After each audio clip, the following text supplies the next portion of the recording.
Friends, I welcome you all to the online worship of Bangalore South Church this morning. This morning, as we have gathered together in the presence of God, let's all turn our Bibles to Psalm 46, verse 1, 2 and 3.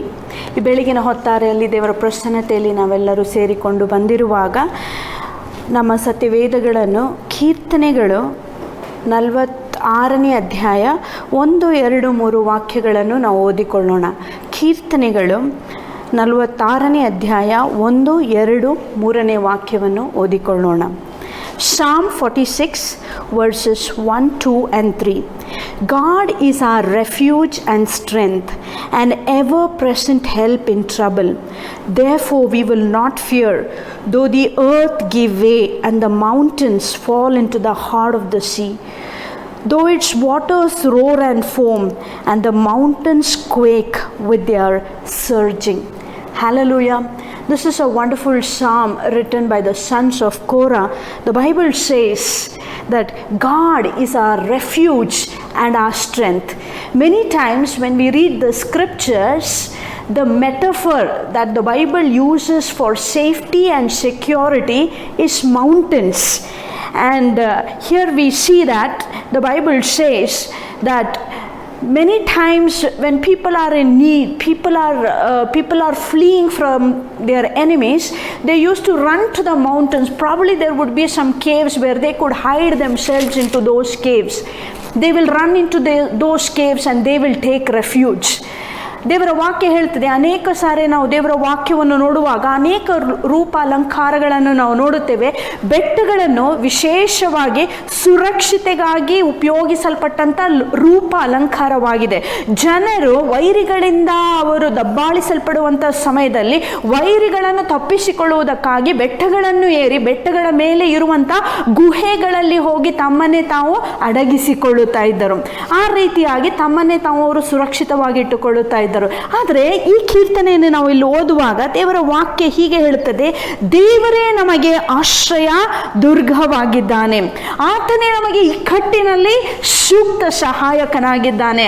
ದೇವರೇ ನಮಗೆ ಆಶ್ರಯ ದುರ್ಗವಾಗಿರುವಾಗ ಭಯ ಬರುವಂತ ಎಲ್ಲ ಸಮಯಗಳಲ್ಲಿ ನಾವು ಆತನ ಬಳಿಗೆ ಓಡಿ ಹೋಗಲು ಸಾಧ್ಯವಾಗುತ್ತದೆ. The Bible says God himself is our refuge.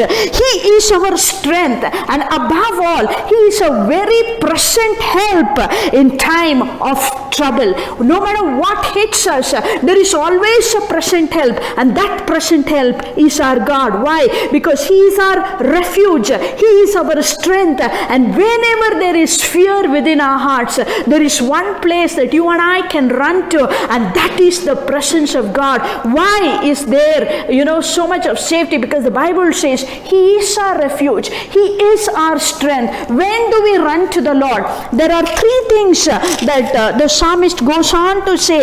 He says when the mountains fall into the depths of the sea, when the waters roar, when the mountains quake and there is surging, meaning when there are many natural disasters like flood situations, maybe situations like tsunami, there would be situations where there are kind of disasters where we need to run for refuge. And then the psalmist says those kind of times we run to the Lord because he is our help in time of trouble. My friend, I do not know what trouble you are facing this morning. It may be a natural situation that is bothering you.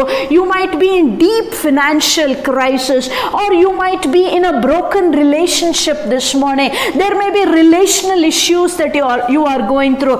Whatever you may be going through, the Bible says our God is a very present help in trouble. Hallelujah. ದೇವರ ವಾಕ್ಯ ಹೇಳ್ತದೆ, ನಾವು ಯಾವ ಪರಿಸ್ಥಿತಿಯಲ್ಲಿ ಹಾದು ಹೋಗುತ್ತಾ ಇದ್ದರೂ, ಯಾವ ಇಕ್ಕಟ್ಟಿನ ಪರಿಸ್ಥಿತಿಗಳಲ್ಲಿ ಹಾದು ಹೋಗುತ್ತಾ ಇದ್ದರೂ, ನಮಗೆ ನಿರೀಕ್ಷೆ ಕೊಡುವಂತ ಒಂದು ವಿಷಯ ಏನಂದ್ರೆ ಯೆಹೋವನೇ ನಮಗೆ ಆಶ್ರಯ ದುರ್ಗವಾಗಿದ್ದಾನೆ.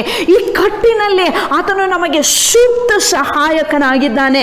ಬಲಹೀನ ಸಮಯದಲ್ಲಿ ವಿಶೇಷವಾದ ಬಲವನ್ನು ಆತನು ಕೊಡುವನಾಗಿದ್ದಾನೆ. ಆದ್ದರಿಂದ ಕೀರ್ತನೆಗಾರನು ಹೀಗೆ ಹೇಳುತ್ತಾನೆ, ಆದ್ದರಿಂದಲೇ ಎಲ್ಲವೂ ನನ್ನ ಸುತ್ತಲೂ ಗತಿಸಿ ಹೋದರೂ ನಾನು ಭಯಪಡೇನು. ಪರ್ವತಗಳು ಕೂಡ ಸಮುದ್ರದ ಒಳಗೆ ಒಯ್ಯಲ್ಪಟ್ಟರು, ನಾನು ಭಯಪಡುವುದಿಲ್ಲ, ಯಾಕಂದರೆ ಯೆಹೋವನು ನನಗೆ ಸೂಕ್ತ ಸಹಾಯಕನಾಗಿದ್ದಾನೆ. What a wonderful psalm and what a wonderful hope we all enjoy as children of God, that He is our refuge, He is our strength, He is a very help, a very present help in time of need. The Bible says He is Emmanuel. One of the names of God is Emmanuel. Emmanuel means God with us. Always He is with us. He does not leave us in troubled situations. He does not leave us when we are happy. He does not leave us anytime. He is the God who is always with us, and this gives us great peace. It gives us great comfort. No matter what you and I go through, God is always there by our side. We worship such a wonderful God. Let us thank God that we have Him always by our side. You are never alone, my friend. You are never alone. Physically you might be alone, but the Bible says you are never alone, because He promised never to leave you, never to leave you alone. He's going to be by your side, and especially when you are in trouble, He's a very present help, so that you need not run to the mountains, you need not run to any other resources, because He is the greatest resource that you and I can have in our lives. Let us worship this God and thank Him for the privilege of having Him in our lives this morning. Father, we just thank You for this precious word that we read this morning. God, You are our refuge. You are our strength, oh God. You are a very present help in trouble, Father. Even this morning, before we worship You, Lord, I pray for all of Your children, Lord God. Father, especially those who are going through troubled situations in their life, may they be able to experience Your presence in their life. Lord, I pray, may they be able to know that You are God, Emmanuel, who is with them. You will never leave them nor forsake them. Especially, Lord, You are a very present help during their times of trouble. Even this morning, as we worship You, open our eyes, dear God, where we would be able to, Lord, recognize the great help that we have in You. Lord, we pray, help us, Lord, even in times of trouble, never to run helter-skelter, but to run to You, Lord God, Father, for You are our hope. You are our exceedingly great reward, and we worship You. In Jesus' name we pray. Amen. Amen. We're going to sing this English song. It's a very old chorus.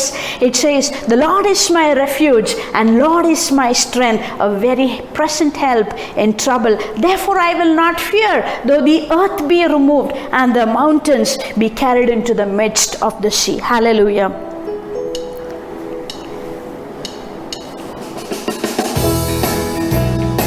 Lord is my refuge and Lord is my strength, a very present help in trouble. The Lord is my refuge and Lord is my strength, a very present help in trouble. Therefore I will not fear, though the earth be removed and though the mountains be carried into the midst of the sea. ಕರ್ತನನ್ನ ಬಲವು ಆಶ್ರಯದುರ್ಗವು, ಇಕ್ಕಟ್ಟಿನಲ್ಲಿ ಸೂಕ್ತ ಸಹಾಯಕನು. ಕರ್ತನನ್ನ ಬಲವು ಆಶ್ರಯದುರ್ಗವು, ಇಕ್ಕಟ್ಟಿನಲ್ಲಿ ಸೂಕ್ತ ಸಹಾಯಕನು. ಆದುದರಿಂದ ನಾ ಭಯಪಡೆನು, ಭೂಮಿಯು ಕದಲಿ ಗತಿಸಿ ಹೋದರು, ಪರ್ವತಗಳು ಕೂಡ ಸಮುದ್ರದ ನಡುವಿಗೂ ಒಯ್ಯಲ್ಪಟ್ಟರು. God is my refuge and God is my strength, a very present help in trouble. Lord is my refuge and Lord is my strength, a very present help in trouble.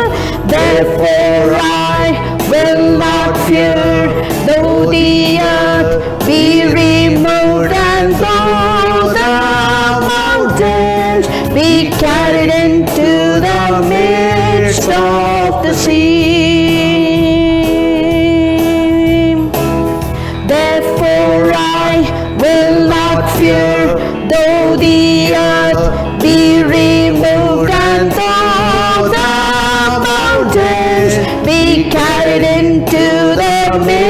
midst of the sea. Lord is my refuge and Lord is my strength, a very present help in trouble. Lord is my refuge and Lord is my strength, a very present help in trouble. Therefore I will not fear, though the earth be removed and though the mountains be carried into the midst of the sea.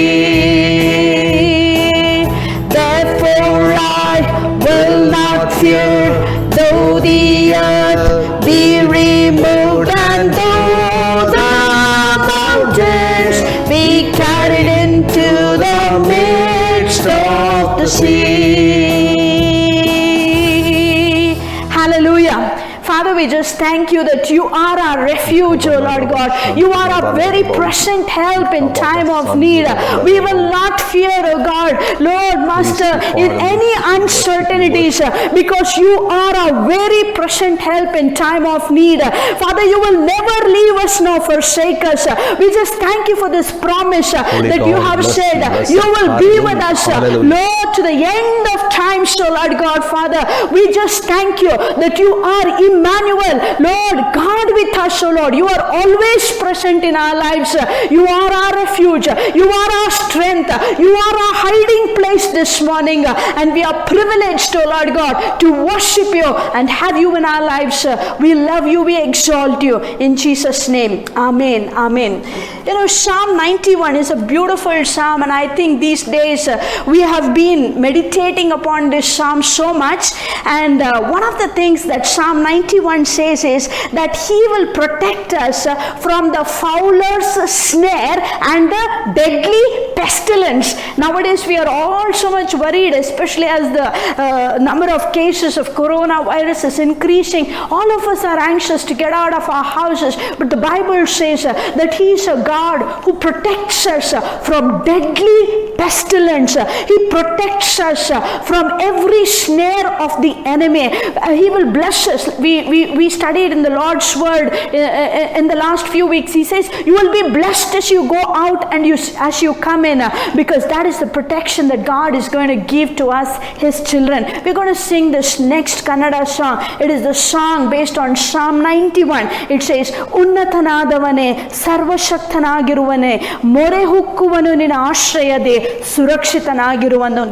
The Bible says as long as you are under the shelter of the Most High God, you will dwell under the shadow of his wings. And as long as you are under the shadow of his wings, safety is your portion, security is your portion, provision is your portion, and he is a faithful God who is going to take care of you and me much more than we can ask, think, or imagine. Let us sing this song and worship God.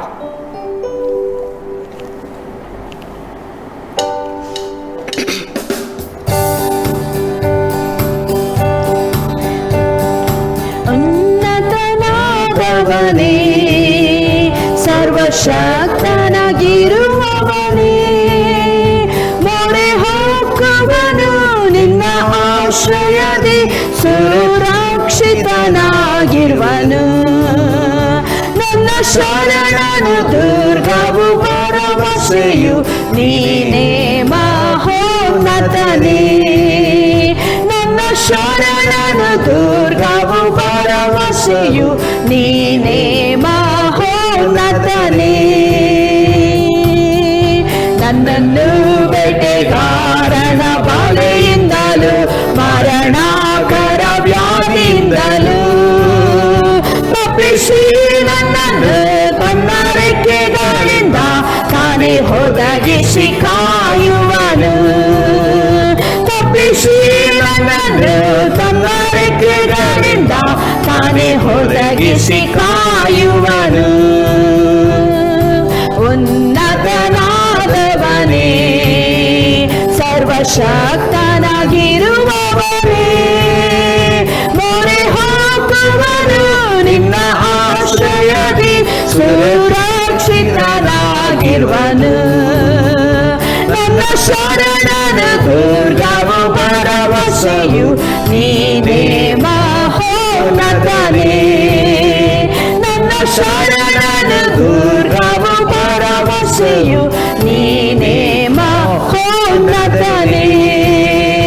ನನ್ನನ್ನು ಬೇಟೆಗಾರನ ಬಲೆಯಿಂದಲೂ ಮರಣಾಕರ ವ್ಯಾಧಿಯಿಂದಲೂ ತಪ್ಪಿಸಿ ನನ್ನನ್ನು ತನ್ನ ರೆಕ್ಕೆಗಳಿಂದ ತಾನೇ ಒದಗಿಸಿ ಕಾಯುವನು. ತಪ್ಪಿಸಿ ನನ್ನನ್ನು ತನ್ನ ರೆಕ್ಕೆಗಳಿಂದ ತಾನೇ ಒದಗಿಸಿ ಕಾಯುವನು. ഇരുളಲ್ಲಿರುವ ಭಯಕ್ಕೂ ಹಗಲಲ್ಲಿ ಹಾರುವ ಮೊಣಕು, ಕತ್ತಲಲ್ಲಿ ಚಲಿಸುವ ವಿಪತ್ತಿಗೂ ಮಧ್ಯಾಹ್ನದ ಹಾನಿಗಳು ನನಗೆ ಕೊಟ್ಟವು. ನನ್ನನ್ನು ಬಿಟ್ಟವು, ನನ್ನ ಶರಣನೆ ಕಾಯುವನು. ನನಗೆ ಕೊಟ್ಟವು, ನನ್ನನ್ನು ಬಿಟ್ಟವು, ನನ್ನ ಶರಣನೆ ಕಾಯುವನು. ಹಲೆಯ ನನ್ನನ್ನು ಬೇಟೆಗಾರನ ಬಲೆಯಿಂದಲೂ ಮರಣಾಕರ ವ್ಯಾಧಿಯಿಂದಲೂ ತಪ್ಪಿಸಿ ನನ್ನನ್ನು ತನ್ನ ರೆಕ್ಕೆಗಳಿಂದ ತಾನೇ ಒದಗಿಸಿ ಕಾಯುವನು.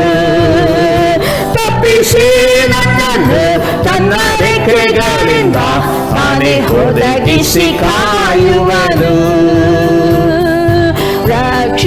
ರಕ್ಷಿಸುವಂಥವನೇ, ಎನ್ನನ್ನು ತರಿಸುವಂಥವನೇ, ನನ್ನ ಮೊರೆಯನ್ನು ಲಾಲಿಸಿ ಸಂತರವ ದಯಪಾಲಿಸುವ ಕರ್ತನೇ. ದೀರ್ಘಾಯುಷ್ಯದಿಂದ ತೃಪ್ತಿಪಡಿಸಿ ಶ್ರೇಷ್ಠ ಭಾಗ್ಯವ ತೋರಿಪನು. ದೀರ್ಘಾಯುಷ್ಯದಿಂದ ತೃಪ್ತಿಪಡಿಸಿ ಶ್ರೇಷ್ಠ ಭಾಗ್ಯವ ತೋರಿಪನು. ನನ್ನನ್ನು ಬೇಟೆಗಾರನ ಬಲೆಯಿಂದಲೂ ಮರಣಾಕರ ವ್ಯಾಧಿಯಿಂದಲೂ ತಪ್ಪಿಸಿ ನನ್ನನ್ನು ತನ್ನ ರೆಕ್ಕೆಗಳಿಂದ ತಾನೇ ಒದಗಿಸಿ ಕಾಯುವನು. ತಪ್ಪಿಸಿ ನನ್ನನ್ನು ತನ್ನ ರೆಕ್ಕೆಗಳಿಂದ ತಾನೇ ಒದಗಿಸಿ ಕಾಯುವನು. ರಕ್ಷಿಸುವಂಥವನೇ, ಎನ್ನನ್ನು ತರಿಸುವಂಥವನೇ, ನನ್ನ ಮೊರೆಯನ್ನು ಲಾಲಿಸಿ ಸಂತರವ ದಯಪಾಲಿಸುವ ಕರ್ತನೇ. ದೀರ್ಘಾಯುಷ್ಯದಿಂದ ತೃಪ್ತಿಪಡಿಸಿ ಶ್ರೇಷ್ಠ ಭಾಗ್ಯವ ತೋರಿಪನು. ದೀರ್ಘಾಯುಷ್ಯದಿಂದ ತೃಪ್ತಿಪಡಿಸಿ ಶ್ರೇಷ್ಠ ಭಾಗ್ಯವ ತೋರಿಪನು. ನನ್ನನ್ನು ಬೇಟೆಗಾರನ ಬಲೆಯಿಂದಲೂ ಮರಣಾಕರ ವ್ಯಾಧಿಯಿಂದಲೂ ತಪ್ಪಿಸಿ ನನ್ನನ್ನು ತನ್ನ ರೆಕ್ಕೆಗಳಿಂದ ತಾನೇ ಒದಗಿಸಿ ಕಾಯುವನು. ತಪ್ಪಿಸಿ ನನ್ನನ್ನು ತನ್ನ ರೆಕ್ಕೆಗಳಿಂದ ತಾನೇ ಒದಗಿಸಿ ಕಾಯುವನು. ನನ್ನನ್ನು ಬೇಟೆಗಾರನ ಬಲೆಯಿಂದಲೂ, ನನ್ನನ್ನು ಬೇಟೆಗಾರನ ಬಲೆಯಿಂದಲೂ ಮರಣಾಕರ ವ್ಯಾಧಿಯಿಂದಲೂ ತಪ್ಪಿಸಿ ನನ್ನನ್ನು ತನ್ನ ರೆಕ್ಕೆಗಳಿಂದ ತಾನೇ ಒದಗಿಸಿ ಕಾಯುವನು.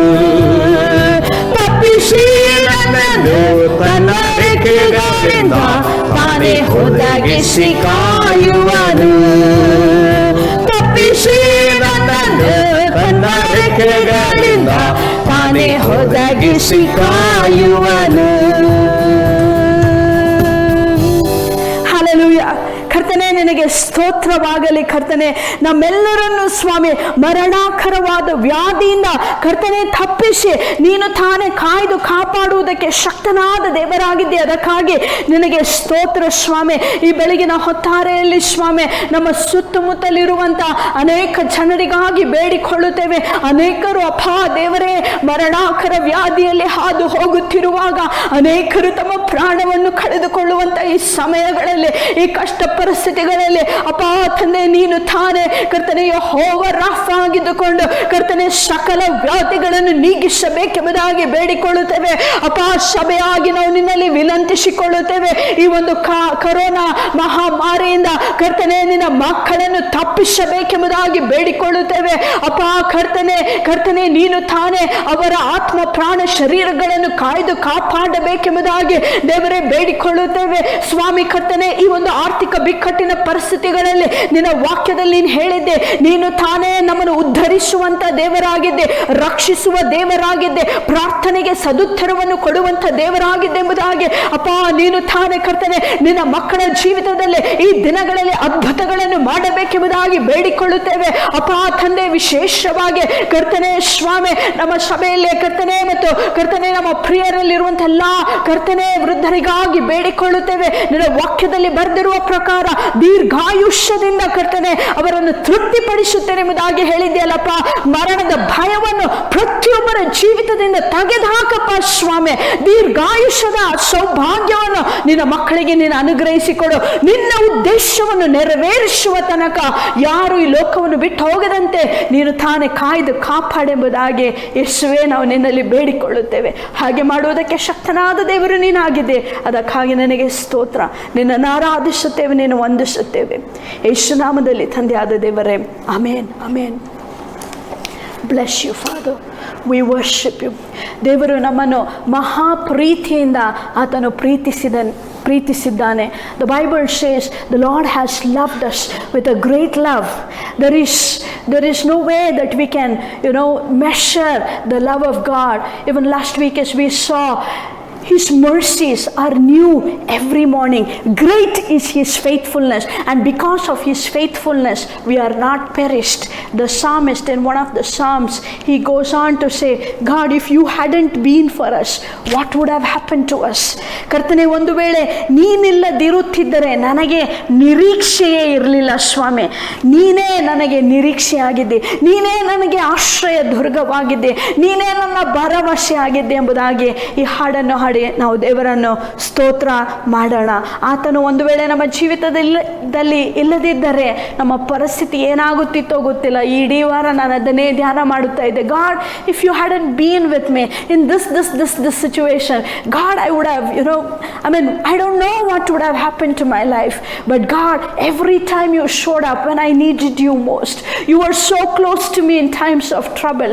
And God, I'm so grateful to you. Through this week I was thinking of many situations that I have passed through, and I have come thus far, and I said, God, I have come thus far hale and healthy, sane, just because of your grace and grace alone. How wonderful is our God. He never leaves us, He never forsakes us. That is why the psalmist says, if you hadn't been there, I don't know what would have happened to me, but I thank you that you were always present by my side and you have taken care of me. Kannada ಹಾಡನ್ನು ಹಾಡಿಕೊಳ್ಳೋಣ. ನಿನ್ನ ಪ್ರೀತಿ ಎಷ್ಟು ಅಪಾರವೇ, ವರ್ಣಿಸಲಸಗಳವಾಗಿದೆ. ಅದರ ಅಂತರಾಳವನ್ನು ಈ ಅಲ್ಪ ಬುದ್ಧಿ ಅನೇಕ ಸಾರೆ ತಿಳಿದುಕೊಳ್ಳುವುದಕ್ಕೆ ಈ ಅಲ್ಪ ಬುದ್ಧಿಗೆ ಸಾಲದ. ಅದಕ್ಕೆ ನಾವು ಯಾವಾಗಲೂ ಸ್ವಲ್ಪ ಸಮಯ ಪ್ರತಿನಿತ್ಯ ತೆಗೆದುಕೊಂಡು ದೇವರಿಗೆ ನಾವು ಸ್ತೋತ್ರ ಹೇಳಬೇಕು. ಮಾಡಿರುವಂಥ ಸಕಲ ಉಪಕಾರಗಳನ್ನು ಒಂದೊಂದಾಗಿ ಎಣಿಸಿ ನಾವು ಆತನಿಗೆ ಸ್ತೋತ್ರ ಹೇಳುವಾಗ ನಿಜವಾಗಿ ನಮ್ಮ ಜೀವಿತದಲ್ಲಿ ಒಂದು ನಿರೀಕ್ಷೆ ಬರೋದಕ್ಕೆ ಸಾಧ್ಯವಾಗುತ್ತದೆ. ಆತನ ಪ್ರೀತಿಯನ್ನು ಅನುಭವಿಸುವುದಕ್ಕೆ ಸಹ ನಮಗೆ ಸಾಧ್ಯವಾಗುತ್ತದೆ. ನಿನ್ನ ಪ್ರೀತಿ ಎಷ್ಟು ಅಪಾರವೇ, ವರ್ಣಿಸಲಸಗಳವಾಗಿದೆ.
ಸರಳವಾಗಿದೆ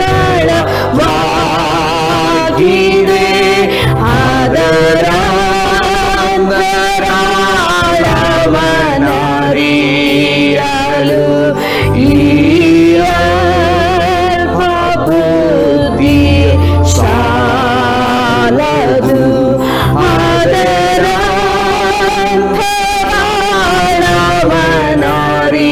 ಅದರಾಳವನರಿಯಲು ಈ ಅಲ್ಪ ಬುದ್ಧಿ ಸಾಲದು.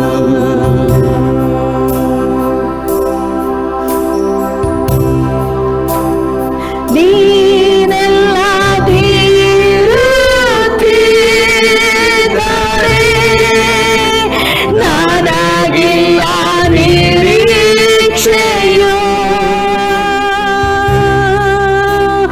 ಲೋಕವು ನನ್ನನ್ನೆಷ್ಟಾಗಿ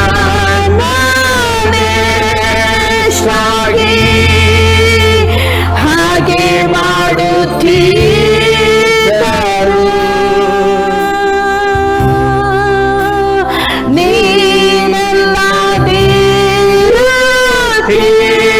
ನೀನೆಲ್ಲದಿರುತ್ತಿದ್ದರೆ ನನಗಿಲ್ಲ ನಿರೀಕ್ಷೆಯು. ಲೋಕವು ನನ್ನನ್ನೆಷ್ಟಾಗಿ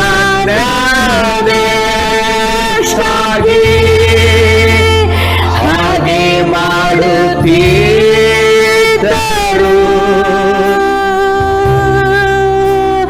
ನಿನ್ನ ಪ್ರೀತಿ ಕೃಪೆಗಳೇ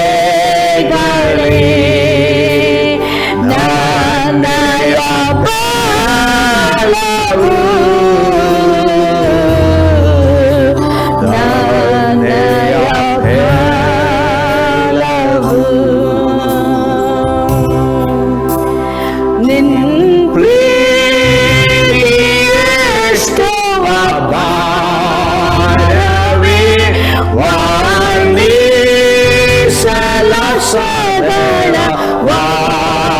ವರ್ಣಿಸಲಸದಳವಾಗಿದೆ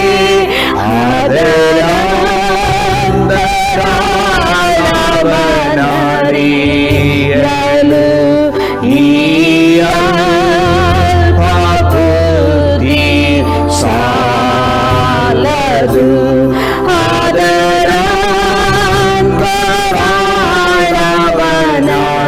ಅದರಾಳವನರಿಯಲು ಈ ಅಲ್ಪ ಬುದ್ಧಿ ಸಾಲದು. ನೀನೇ ನನಗೆ ಸಂತೃಪ್ತಿಯು, ಹೃದಯಕ್ಕೆ ನೆಮ್ಮದಿಯು. ಸಂತೋಷ ಕಷ್ಟಗಳಲ್ಲಿಯೂ ನಿಶ್ಚಿತ ಮಾಡಲು. ನೀನೇ ನನಗೆ ಸಂತೃಪ್ತಿಯು, ಹೃದಯಕ್ಕೆ ನೆಮ್ಮದಿಯು. ಸಂತೋಷ ಕಷ್ಟಗಳಲ್ಲಿಯೂ ನಿಶ್ಚಿತ ಮಾಡಲು. ಕಲಿಸು ಪ್ರಾರ್ಥಿಸಿಕೊಂಡಾಡಲು ನಿನ್ನಯ ಪ್ರೀತಿಯ. ನಿನ್ನಯ ಪ್ರೀತಿಯ. ನಿನ್ನ ಪ್ರೀತಿಯಷ್ಟು ಅಪಾರವೇ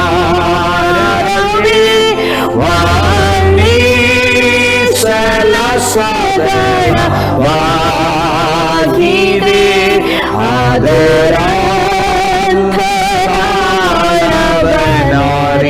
ಅದರಾಳವನರಿಯಲು ಈ ಅಲ್ಪ ಬುದ್ಧಿ ಸಾಲದು.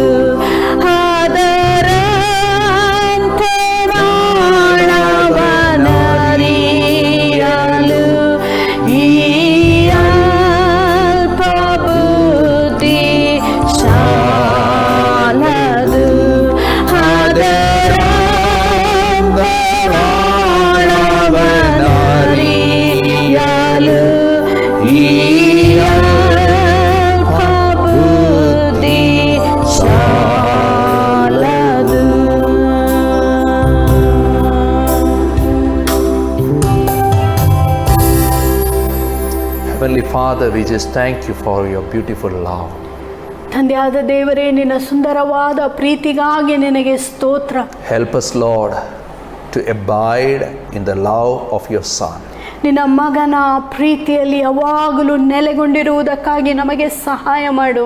Help us, Lord, to recognize the love the Holy Spirit is shedding in our heart. ಪವಿತ್ರಾತ್ಮನು ದಿನಂಪ್ರತಿ ಸುರಿಸುವಂತ ಆ ಪ್ರೀತಿ ನಮ್ಮ ಹೃದಯದಲ್ಲಿ ಗ್ರಹಿಸಿಕೊಳ್ಳುವುದಕ್ಕಾಗಿ ಕೃಪೆ ಮಾಡಿಕೊಡು. Minister to us this morning. ಬೆಳಗಿನ ಹೊತ್ತಾರೆಯಲ್ಲಿ ನಮ್ಮ ಜೊತೆ ಮಾತನಾಡು. In Jesus' name we pray. ಯೇಸು ನಾಮದಲ್ಲಿ ಬೇಡಿಕೊಳ್ಳುತ್ತೇವೆ. Amen. Amen. Good morning, friends. Welcome back to Bangalore South Church. Bengaluru south ಸಭೆಗೆ ಮತ್ತೊಂದು ಸಾರಿ ನಿಮ್ಮನ್ನು ನಾವು ಆಹ್ವಾನಿಸುತ್ತೇವೆ. We are in the Song of Ascents. ನಾವು ಯಾತ್ರೆ ಗೀತೆಗಳ ಕುರಿತಾಗಿ ಕಲಿಯುತ್ತಿದ್ದೇವೆ. 15 songs. 15 ಕೀರ್ತನೆಗಳು. Psalm 120 to 134 is Pilgrim Psalms. ಕೀರ್ತನೆ 120ರಿಂದ 134ನೇ ಕೀರ್ತನೆವರೆಗೆ ಯಾತ್ರೆ ಗೀತೆಗಳೆಂಬುದಾಗಿ ಕರೆಯುತ್ತೇವೆ. We completed the first sequence of the Psalms 120 to 123. ಈಗ ಮೊದಲನೇ ಭಾಗ ಯಾತ್ರೆ ಗೀತೆಯಲ್ಲಿ ನಾವು ಆಗಲೇ ಕಲಿತು ಮುಗಿಸಿದ್ದೇವೆ. The first sequence, you saw that it is about trouble, trust and triumph. ಮೊದಲನೇ ಭಾಗದಲ್ಲಿ 3 ಸಂಗತಿಗಳನ್ನು 3 ಕೀರ್ತನೆಗಳಲ್ಲಿ ಕಲಿತೆವು. ಮೊದಲನೆಯದು ಸಂಕಷ್ಟ, ಎರಡನೆಯದು ಭರವಸೆ, ಮೂರನೆಯದು ಜಯ. Last week onwards we repeated the second sequence. Psalm 123 was about trouble. 124 is about trust. ನಾವು ಎರಡನೇ ಭಾಗಕ್ಕೆ ಕಾಲಿಟ್ಟಿದ್ದೇವೆ. ಕಳೆದ ವಾರ ಕಲಿತದ್ದು ಸಂಕಷ್ಟಗಳ ಬಗ್ಗೆ. ಇಂದು ನಾವು ಕಲಿಯುವುದು ಭರವಸೆಯ ಕುರಿತಾದ ಕೀರ್ತನೆ. There are 4 psalms written by David, and this is the second psalm we are meditating written by David. ದಾವೀದನು 4 ಕೀರ್ತನೆಗಳನ್ನು ಬರೆದಿದ್ದಾನೆ. ಈ ಕೀರ್ತನೆ ಎರಡನೇ ಕೀರ್ತನೆ ಆಗಿರುತ್ತದೆ. I titled today's sermon Psalm 124, If God hadn't been for us. ದೇವರು ನಮ್ಮ ಪರವಾಗಿ ಇರದಿದ್ದರೆ ಎಂಬ ವಿಷಯವನ್ನು ಇಂದು ನಾವು ಕಲಿಯಲಿಕ್ಕಿದ್ದೇವೆ. Shall we read Psalm 124? ಕೀರ್ತನೆ 124 ಓದಿಕೊಳ್ಳೋಣ. If the Lord had not been on our side, let Israel say, if the Lord had not been on our side, when men attacked us, when their anger flared against us, they would have swallowed us alive. The flood would have engulfed us, the torrent would have swept over us, the raging waters would have swept us away. Praise be to the Lord, who has not let us be torn by their teeth. We have escaped like a bird out of the fowler's snare. Their snare has been broken, and we have escaped. Our help is in the name of the Lord, the maker of heaven and earth. ಕೀರ್ತನೆ 124. ಯೆಹೋವನು ನಮ್ಮ ಪರವಾಗಿ ಇರದಿದ್ದರೆ ಏನಾಗುತ್ತಿತ್ತು ಎಂದು ಇಸ್ರಾಯೇಲರೇ ಹೇಳಲಿ. ಜನರು ನಮಗೆ ವಿರೋಧವಾಗಿ ಎದ್ದಾಗ ಯೆಹೋವನು ನಮ್ಮ ಪರವಾಗಿ ಇರದಿದ್ದರೆ ನಮ್ಮ ಮೇಲೆ ಅವರು ರೋಷಗೊಂಡು ನಮ್ಮನ್ನು ನುಂಗಿಬಿಡುತ್ತಿದ್ದರು. ಆಗ ಪ್ರವಾಹವು ನಮ್ಮನ್ನು ಮುಳುಗಿಸುತ್ತಿತ್ತು, ತೊರೆಯು ನಮ್ಮ ಪ್ರಾಣದ ಮೇಲೆ ಹರಿಯುತ್ತಿತ್ತು. ಆಗ ನಮ್ಮ ಪ್ರಾಣದ ಮೇಲೆ ಗರ್ವದ ನೀರು ಹರಿಯುತ್ತಿತ್ತು. ಆದರೆ ನಮ್ಮನ್ನು ಅವರ ಹಲ್ಲುಗಳಿಗೆ ಬೇಟೆಯಾಗಿ ಕೊಡದೆ ಇದ್ದ ಯೆಹೋವನಿಗೆ ಸ್ತೋತ್ರವಾಗಲಿ. ನಮ್ಮ ಪ್ರಾಣವು ಪಕ್ಷಿಯ ಹಾಗೆ ಬೇಟೆಗಾರರ ಬಲೆಯಿಂದಲೂ ತಪ್ಪಿಸಿಕೊಂಡು ಹರಿಯಿತು. ನಾವು ತಪ್ಪಿಸಿಕೊಂಡೆವು. ನಮ್ಮ ಸಹಾಯವು ಆಕಾಶವನ್ನು ಭೂಮಿಯನ್ನು ಸೃಷ್ಟಿಸಿದ ಯೆಹೋವನ ಹೆಸರಿನಲ್ಲಿಯೇ ಒದಗುತ್ತದೆ. Many of us, we are enjoyed a sandwich in our life. ನಾವು ಅನೇಕರು ನಮ್ಮ ಜೀವಿತದಲ್ಲಿ ಸ್ಯಾಂಡ್ವಿಚ್ ಎಂಬ ಈ ಪದಾರ್ಥವನ್ನು ತಿಂದಿದ್ದೇವೆ. Sandwich, you'll have 2 slices of bread, one up, one down, and then you have filling in between. ನಾವು ನೋಡುತ್ತೇವೆ ಸ್ಯಾಂಡ್ವಿಚ್ ಎಂಬುದಾಗಿ ಹೇಳುವಾಗ ಮೇಲೆ ಕೆಳಗಡೆ 2 ಬ್ರೆಡ್ಡಿನ ತುಂಡುಗಳಿರುತ್ತದೆ, ಮಧ್ಯದಲ್ಲಿ ಇನ್ನೊಂದು ಪದಾರ್ಥವನ್ನು ಅದನ್ನು In ತುಂಬಿಸುತ್ತಾರೆ. our spiritual journey, when we are sandwiched between troubles all around us, that's a time we can feed on this sandwich psalm. ನಮ್ಮ ಜೀವಿತದಲ್ಲಿ ಈ ಸ್ಯಾಂಡ್ವಿಚ್ ಹಾಗೆ ನಾವು ಎಲ್ಲಾ ಕಡೆಯಿಂದ ಸಂಕಷ್ಟಗಳಲ್ಲಿ ಸುತ್ತಲ್ಪಡುವಾಗ ನಾವು ದೇವರ ವಾಕ್ಯದಲ್ಲಿ ಕಲಿಯುವಂತ ಈ ಪಾಠಗಳಿಂದ ನಾವು ಬದುಕಲು ಸಾಧ್ಯವಾಗುತ್ತದೆ. Verses 1 2 and verse 8 talks about the same thing. 1, 2 ಮತ್ತು 8ನೇ ವಾಕ್ಯ ಒಂದೇ ವಿಷಯವನ್ನು ಕಲಿಸುತ್ತದೆ. Verses 1 and 2 talks from a negative point of view, and verse 8 concludes with a positive point of view. 1, 2 ಅದು ಒಂದು ನಕಾರಾತ್ಮಕವಾದ ವಿಷಯದಿಂದ ತೊಡಗಿ 8ನೇ ವಾಕ್ಯವು ಸಕಾರಾತ್ಮಕ ವಿಷಯವನ್ನು ಅದು ಮುಕ್ತಾಯಗೊಳಿಸುತ್ತದೆ. Verses 1 and 2 we see the first thing, the God factor. 1 ಮತ್ತು 2ನೇ ವಾಕ್ಯದಲ್ಲಿ ದೇವರ ಕೆಲಸವನ್ನು ನಾವು ನೋಡಲಿಕ್ಕಿದ್ದೇವೆ. David has been through trap situation many times in his life. ದಾವೀದನು ಆತನ ಜೀವಿತದಲ್ಲಿ ಬಲೆಯೊಳಗೆ ಸಿಕ್ಕಾಕೊಂಡಿರುವಂತಹ ಪರಿಸ್ಥಿತಿಗಳಲ್ಲಿ ಹಾದು ಹೋಗಿದ್ದಾನೆ. Insiders and outsiders put him again and again in trap situation, but by God's grace he escaped all that tough situations in his life. ಒಳಗಿನವರು ಹೊರಗಿನವರೆಲ್ಲರೂ ಆತನನ್ನು ಬಲೆ ಒಳಗೆ ಸಿಕ್ಕಾಕಿರುವಂತ ಪರಿಸ್ಥಿತಿಯಲ್ಲಿ ಆತನನ್ನು ತಳ್ಳಿದರು. ಆದರೆ ದೇವರ ದಯೆಯಿಂದ ಆತನ ಕೃಪೆಯಿಂದ ಪ್ರತಿಯೊಂದು ಬಲೆಯಿಂದ ದಾವೀದನು ತಪ್ಪಿಸಿಕೊಳ್ಳುತ್ತಾನೆ. So in verses 1 and 2 the psalmist introduced the theme, the God factor, if not for the God factor. 1, 2ನೇ ವಾಕ್ಯದಲ್ಲಿ ಇಲ್ಲಿ ಕೀರ್ತನೆಗಾರನು ದೇವರ ಕೆಲಸದ ಕುರಿತಾಗಿ ಆತನು ಹೇಳುತ್ತಾನೆ. ದೇವರು ನಮ್ಮ ಪರವಾಗಿ ಇರದಿದ್ದರೆ ಏನಾಗುತ್ತಿತ್ತು ಎಂಬ ವಿಷಯವನ್ನು ಆತನು ಹೇಳುತ್ತಾನೆ. And then he asked all of the pilgrims to join together and imagine if not for God's factor. ಆತನು ಪ್ರತಿಯೊಂದು ಯಾತ್ರಿಕರಿಗೆ ಹೀಗೆ ಕೂಗಿ ಹೇಳುತ್ತಾನೆ, ಒಂದು ವೇಳೆ ದೇವರು ನಮ್ಮ ಪರವಾಗಿ ಇರದಿದ್ದರೆ ನಮಗೆ ಏನಾಗುತ್ತಿತ್ತು. And that is our story too. If not for God factor, you and me will not be praising God today. ಅದು ನಿಮ್ಮ ನನ್ನ ಕಥೆ ಸಹ ಆಗಿದೆ. ಒಂದು ವೇಳೆ ದೇವರು ನಮ್ಮ ಪರವಾಗಿ ಇರದಿದ್ದರೆ ಇಂದು ಆತನನ್ನು ಸ್ತೋತ್ರಿಸುವುದಕ್ಕೂ ಸಹ ನಮಗೆ ಸಾಧ್ಯವಾಗುತ್ತಿರಲಿಲ್ಲ. Trapped in situations. ಅನೇಕ ಸಾರಿ ಅನೇಕ ಸಂದರ್ಭಗಳಲ್ಲಿ ಸನ್ನಿವೇಶಗಳಲ್ಲಿ ನಾವು ಬಲಿಯಾಗಿ ಸಿಕ್ಕಾಕಿಕೊಂಡಿದ್ದೇವೆ. Everyone went against us. Nobody to feel for us. Nobody to think for us. God did miracles for us.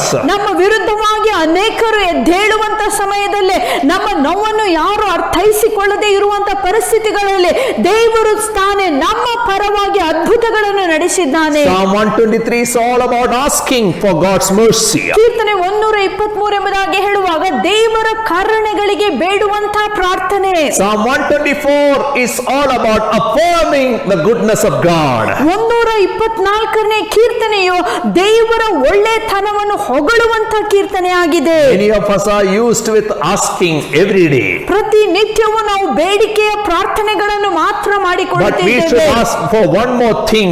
ಆದ್ರೆ ಇನ್ನೊಂದು ವಿಷಯಕ್ಕೋಸ್ಕರ ನಾವು We should ಬೇಡಿಕೊಳ್ಳಬೇಕು. ask for a grateful heart. ನಾವು ಒಂದು ಕೃತಜ್ಞತೆ ಹೃದಯಕ್ಕಾಗಿ We should ಬೇಡಿಕೊಳ್ಳಬೇಕು. count and bless God for every blessing we received from Him. ದೇವರು ಕೊಟ್ಟಿರುವಂತಹ ಸಕಲ ಆಶೀರ್ವಾದಗಳನ್ನು ಒಂದೊಂದಾಗಿ ಎಣಿಸಿ ನಾವು ಆತನನ್ನು ಸ್ತೋತ್ರಿಸಬೇಕು. Asking and affirming the deliverance of God in our life will set us free to praise God.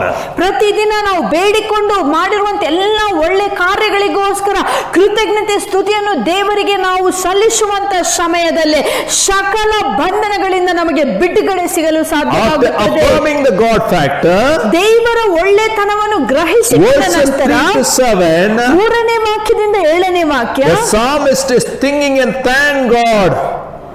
What he is thinking and thanking God? Because God has freed him from every traps by others. ಬೇರೆಯವರು ಹಾಕಿರುವಂತ ಸಕಲ ಬಲೆಗಳಿಂದ ಯೆಹೋವನು ಕೀರ್ತನೆಗಾರರನ್ನು ಬಿಡಿಸಿದ್ದಕ್ಕಾಗಿ ಕೀರ್ತನೆಗಾರನು ಈ ಎಲ್ಲಾ ಆಲೋಚನೆಯನ್ನು ಮಾಡಿಕೊಂಡು ಯೆಹೋವನಿಗೆ ಕೃತಜ್ಞತೆ ಸ್ತುತಿಯನ್ನು ಸಲ್ಲಿಸುತ್ತಿದ್ದಾನೆ. Verses 3 to 7, free of their traps. 3ನೇ ವಾಕ್ಯದಿಂದ 7ನೇ ವಾಕ್ಯದವರೆಗೆ ಸಕಲ ಆ ಒಂದು ಬಲೆಗಳಿಂದ ಆತನ ಬಿಡುಗಡೆಯನ್ನು We should ಕೊಡುತ್ತಿದ್ದಾನೆ. think and thank God for the every escape God allows in our life. ನಮ್ಮ ಜೀವಿತದಲ್ಲಿ ದೇವರು ಕೊಡುವಂತ ಸಕಲ ಬಿಡುಗಡೆಗಳಿಗೋಸ್ಕರ ನಾವು ದೇವರಿಗೆ ಸ್ತೋತ್ರ This ಮಾಡಬೇಕು. escapes us not possible by our ability or strength or influence, but by the grace of God. ಈ ಎಲ್ಲಾ ಬಿಡುಗಡೆಗಳು ನಮ್ಮ ಬಲದಿಂದ ಬಂದದಂತದ್ದಲ್ಲ, ಆದರೆ ದೇವರ ಕೃಪೆಯಿಂದಲೇ ನಾವು ಬಿಡುಗಡೆಗಳನ್ನು ಹೊಂದಿಕೊಂಡಿದ್ದೇವೆ. Verses 3 to 7, he brings 4 pictures of the escape. ನಾವು 3ನೇ ವಾಕ್ಯದಿಂದ 7ನೇ ವಾಕ್ಯ ಧ್ಯಾನ ಮಾಡುವುದಾಗಿದ್ದರೆ ಬಲೆಯಿಂದ ಬಿಡುಗಡೆ ಹೊಂದಿರುವಂತ 4 ಚಿತ್ರಗಳನ್ನು ಆತನು Verse ತೋರಿಸುತ್ತಿದ್ದಾನೆ. 3 we see the first picture, swallowed us alive. 3ನೇ ವಾಕ್ಯದಲ್ಲಿ ಮೊದಲನೆಯ ಚಿತ್ರವನ್ನು ನೋಡಲಿಕ್ಕಿದ್ದೇವೆ. ಅವರು ಜೀವದಿಂದ ಇರುವಾಗಲೇ ನಮ್ಮನ್ನು ನುಂಗಿಬಿಟ್ಟರು. And this picture reminds of the story of Jonah. ಈ ಒಂದು ಚಿತ್ರವನ್ನು ನಾವು ನೋಡುವಾಗ ಯೋನನ ಕಥೆಯು ನಮ್ಮ ಮನಸ್ಸಿಗೆ ಬರುತ್ತದೆ. He in his rebellion was thrown out from the ship.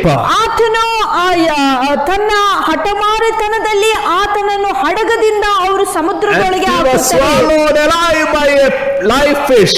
ನಾವು ನೋಡುತ್ತೇವೆ ಒಂದು ತಿಮ್ಮಿಂಗಳು ಆತನನ್ನು ನುಂಗಿಬಿಟ್ಟಿತು. And while he was drowning and he thought that was his tomb, the womb of the fish being his tomb. ಆ ಸಮಯದಲ್ಲಿ ಆತನು ಸಮುದ್ರದೊಳಗೆ ಆತನು ಮುಳುಗುವಂತ ವೇಳೆಯಲ್ಲಿ ಮನಸ್ಸಿಗೆ ಬಂದಂತ ಆಲೋಚನೆ ಇದೇ ಆಗಿತ್ತು, ಈ ತಿಮ್ಮಿಂಗಳಿನ ಹೊಟ್ಟೆಯೇ ನನಗೆ ಒಂದು ಸಮಾಧಿ ಆಗಿದೆ. Only God could help him. ದೇವರಿಗೆ ಮಾತ್ರ ಆತನಿಗೆ He ಸಹಾಯ cried unto God. ಆತನು ದೇವರಲ್ಲಿ And ಬೇಡಿಕೊಂಡ God in his mercy ದೇವರು ಆತನ ಕರುಣೆ delivered him. ಆತನಿಗೆ ಬಿಡುಗಡೆ He came alive. ಆತನು ಜೀವದಿಂದ And ಬರ್ತಾನೆ. he proclaimed the message of God's goodness to Nineveh. ಆತನು ನಿನವೆ ಪ್ರಾಂತಕ್ಕೆಲ್ಲ ದೇವರ ಆ ಸಂದೇಶವನ್ನು ಪ್ರಕಟಪಡಿಸುತ್ತಾನೆ. And this is a story of Korah, sons of Korah. ಇದೇ ಕಥೆಯನ್ನು ನಾವು ಕೋರನ ಮಕ್ಕಳ ಜೀವಿತದಲ್ಲಿ One ನೋಡುತ್ತೇವೆ. fine day, ಒಂದು ದಿನ because of their rebellion, ಹಠಮಾರತನದ the ನಿಮಿತ್ತವಾಗಿ team Korah, which consists of 250 people, they were Korana- swallowed alive by the earth. ನೇತೃತ್ವದಲ್ಲಿ ಇರುವಂತ 250 ಜನರು ದೇವರ ವಿರುದ್ಧವಾಗಿ ಕಾರ್ಯ ಸಾಧಿಸಿರುವ ಕಾರಣದಿಂದ ಭೂಮಿಯು ಬಾಯಿ ತೆರೆದು 250 ಜನರನ್ನು ಅದು ನುಂಗಿಬಿಟ್ಟಿತು. And then that moment when everybody was buried alive, ಆ ಒಂದು ಸಮಯದಲ್ಲಿ ಪ್ರತಿಯೊಬ್ಬರು ಜೀವನದಲ್ಲಿ ಇರುವಾಗಲೇ ಹೂಡಲ್ಪಟ್ಟರು. Korah's children pleaded for the mercy of God. ಕೋರನ ಮಕ್ಕಳು ದೇವರ ಕರುಣೆಗಳಿಗಾಗಿ ದೇವರಲ್ಲಿ God in his ಬೇಡಿಕೊಂಡಿದ್ದಾರೆ. great mercy kept them alive. ದೇವರು ಆತನ ಮಹಾ ಕರುಣೆಯಲ್ಲಿ ಅವರನ್ನು And there ಬದುಕಿಸಿದರು. are many psalms ಅವರು ಅನೇಕ ಕೀರ್ತನೆಗಳನ್ನು like Psalm ಬರೆದರು. 84. ಕೀರ್ತನೆ 84ನೇ And their story is, ಅವರ ಕಥೆ ಇಷ್ಟೇ ಆಗಿದೆ. because of God's great mercy we are alive. ದೇವರ ಮಹಾ ಕೃಪೆಯ ನಿಮಿತ್ತವಾಗಿ ನಾವು ಇನ್ನೂ ಬದುಕಿದ್ದೇವೆ. When our flesh and blood was swallowed alive, we are kept alive to sing the praises and mercies of God. ನಮ್ಮ ಸ್ವಂತ ಸಂಬಂಧಿಕರು ಅವರು ತಮ್ಮ ಪಾಪದಲ್ಲಿ ಭೂಮಿಯಲ್ಲಿ ನುಂಗಲ್ಪಟ್ಟಿರುವಂತಹ ಸಮಯದಲ್ಲಿ ದೇವರಾದರೂ ನಮ್ಮ ಜೀವಿತವನ್ನು ಪ್ರಾಣವನ್ನು ಉಳಿಸಿದ್ದಾನೆ. Verse 4 and 5 we see the next picture. 4 ಮತ್ತು 5ನೇ ವಾಕ್ಯದಲ್ಲಿ ಮುಂದಿನ ಚಿತ್ರವನ್ನು It ನೋಡುತ್ತೇವೆ. talks about the flood of rage. ನಾವು ನೋಡುತ್ತೇವೆ ರೋಷದ ಪ್ರವಾಹವು ಅದು ಅಲ್ಲಿ ಬರೆಯಲ್ಪಟ್ಟಿದೆ. Verse 4 and 5, the flood would have engulfed us, the torrent would have swept over us, the raging waters would have swept us away. ಆ 4-5ನೇ ವಾಕ್ಯ, ಆಗ ಪ್ರವಾಹವು ನಮ್ಮನ್ನು ಮುಳುಗಿಸುತ್ತಿತ್ತು, ತೊರೆಯು ನಮ್ಮ ಪ್ರಾಣದ ಮೇಲೆ ಹರಿಯುತ್ತಿತ್ತು, ಆಗ ನಮ್ಮ ಪ್ರಾಣದ ಮೇಲೆ ಗರ್ವದ ನೀರು ಹರಿಯುತ್ತಿತ್ತು. It reminds me of Noah's ark. ಈ ಒಂದು ಚಿತ್ರವು ನೋಹನ ದೋಣಿಯ ಬಗ್ಗೆ ನನಗೆ ಹೇಳುತ್ತದೆ. 1 Peter 3:20 reminds us only few got saved through Noah's ark, 8 of them. 1 ಪೇತ್ರ 3:20 ಹೀಗೆ ಬರೆಯಲ್ಪಟ್ಟಿದೆ, ಕೆಲವರು ಮಾತ್ರ ಅಂದು ರಕ್ಷಿಸಲ್ಪಟ್ಟರು, ಕೇವಲ 8 ಜನರು ಮಾತ್ರ ಆ ನಾವೆಯೊಳಗೆ ರಕ್ಷಿಸಲ್ಪಟ್ಟರು. The flood of rage is not just like a slow and steady racing flood. ನಾವು ಈ ಒಂದು ರೋಷದ ಪ್ರವಾಹ ಎಂಬುದಾಗಿ ಹೇಳುವಾಗ ಕ್ರಮೇಣವಾಗಿ ನಿಧಾನವಾಗಿ ಬರುವಂತ This ಪ್ರವಾಹ talks ಅಲ್ಲ. about a splash flood like tsunami. ಇದು ತಕ್ಷಣವೇ ಬರುವಂತ ಸುನಾಮಿ ತರಹದ You are ಪ್ರವಾಹವಾಗಿದೆ. caught unaware. ನೀವು ಆಲೋಚನೆ ಮಾಡುವಕ್ಕಿಂತ ಮುಂಚೆ In ಇದರೊಳಗೆ Noah's ಸಿಕ್ಕಾಕಿಕೊಂಡಿದ್ದೀರಿ. time, ಆ ನೋಹನ ನಾವೆಯ people were ಸಮಯದಲ್ಲಿ going with the chaos of the world, eating, drinking, marrying, and business as usual. Suddenly, the deluge appeared. ನಾವು ನೋಹನ ದಿನಗಳಲ್ಲಿ ನೋಡುತ್ತೇವೆ, ಯಥಾಬದ್ಧವಾಗಿ ಜನರು ಕುಡಿಯುವುದರಲ್ಲಿ, ಊಟ ಮಾಡುವುದರಲ್ಲಿ, ಮೆರೆಯುವುದರಲ್ಲಿ ತೊಡಗಿರುವಂತ ಸಮಯದಲ್ಲಿ ಪಕ್ಕನೆ ಆ ಪ್ರವಾಹವು ಅಲ್ಲಿ ಬಂದಿತು. Then all the dead bodies were floating everywhere. ಎಲ್ಲಾ ಕಡೆಯಲ್ಲಿಯೂ ಸತ್ತಂತ ಶವವು ತೇಲುತ್ತಿರುವಾಗ This is a story of Noah and family. ನೋಹ ಮತ್ತು ಆತನ ಕುಟುಂಬದ ಕಥೆ ಇದಾಗಿದೆ. Because of a God, ನಮ್ಮ ದೇವರ ನಿಮಿತ್ತವಾಗಿ out of the whole world, ಲೋಕದಾದ್ಯಂತವು few of us, we are saved. ಕೆಲವರು ನಮ್ಮಲ್ಲಿ ನಾವು ರಕ್ಷಣೆ God ಹೊಂದಿದ್ದೇವೆ. was merciful to us. ದೇವರು ನಮಗೆ ಕರುಣಾಮಯನಾಗಿದ್ದನು. When you see the Red Sea event, ನೀವು ಆ ಕೆಂಪು ಸಮುದ್ರದ ಆ ದಿನವನ್ನು ನೋಡುವುದಾಗಿದ್ದರೆ, Israel people were oppressed and suppressed and exploited by the Egyptians for so many years. ಅನೇಕ ವರ್ಷಗಳವರೆಗೆ ಐಗುಪ್ತ ದೇಶದ ಜನರು ಇಸ್ರಾಯೇಲ್ ಜನರ ಮೇಲೆ ದಾಳಿಯನ್ನು ಮಾಡಿ ಅವರನ್ನು ಆಳುಗಳನ್ನಾಗಿ ಉಪಯೋಗಿಸುತ್ತಾ ಅವರನ್ನು ಹಿಂಸಿಸುತ್ತಿದ್ದರು. God delivered them through Moses. ಮೋಶೆಯ ಮುಖಾಂತರ ದೇವರು ಅವರಿಗೆ ಬಿಡುಗಡೆಯನ್ನು ಕೊಡುತ್ತಾನೆ. Pharaoh was not ready to loosen his grip. ಆ ಸಮಯದಲ್ಲಿ ಫರೋಹನು ತನ್ನ ಹತೋಟಿಯನ್ನು ಬಿಟ್ಟು ಕೊಡುವುದಕ್ಕೆ ಮನಸ್ಸು He was ಮಾಡಲಿಲ್ಲ. thinking economics. ಆತನು ಹಣದ ವಿಷಯವಾಗಿ ಆತನ ಆಲೋಚನೆ But ಮಾಡುತ್ತಿದ್ದನು. finally he said yes. ಆದ್ರೆ ಕೊನೆ ಪಕ್ಷಕ್ಕೆ ಆತನು And ಒಪ್ಪುತ್ತಾನೆ. the Exodus happened.